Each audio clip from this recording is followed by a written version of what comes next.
नमस्कार मैत्रिणींनो. आज होता श्रावणातला पहिला सोमवार आणि सोमवारचा उपवास हा बऱ्याच जणांना असतो. सो मला देखील होता आणि मी म्हटलं की संध्याकाळच्या जेवणात काहीतरी थोडंसं चांगलं बनवूया उपवास सोडताना. म्हणून मग मी ते आळूवडी बनवायची ठरवली. आळूवडीसाठी मी चिंचगूळ भिजवलेलं आणि त्याची थोडीशी टेस्ट मी रुहीला दिली. तर रुही ती चिंचेची टेस्ट बघून बघा कशी करत होती.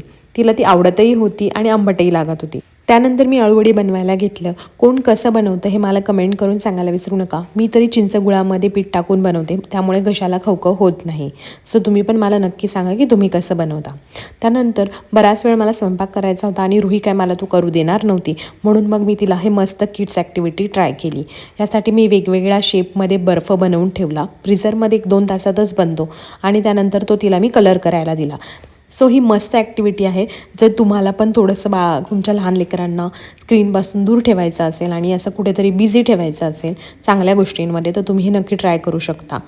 त्यानंतर मग आम्ही गेलेलो भाजी आणायला. आमच्या इथे जवळच सोमवारी भाजी मार्केट असतं. सो आम्ही तिथे गेलेलो आणि रुहीला तिथे जायला खूप आवडतं, कारण तिथं गेल्यावर तिला मटर, गाजर असं छान छान खायला मिळतं, म्हणून ती नेहमी माझ्यासोबत येत असते.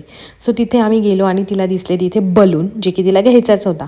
म्हणून मग आम्ही तिथे भाज्या घेतल्या, बलून घेतला आणि घरी आलो आणि मग नैवेद्याचं ताट बनवलं. सो तुम्हाला मी दाखवते की मी काय काय बनवलं होतं. हे सगळं होतं नैवेद्याचं ताट. येतानाच तिथे मी थोडीशी जिलेबी आणली होती, कारण उपवास सोडताना थोडंसं गोड खावं म्हणून, आणि श्रावणी सोमवारी मुळा खावं असं म्हणतात, म्हणून मग मी मुळाही घेतला होता.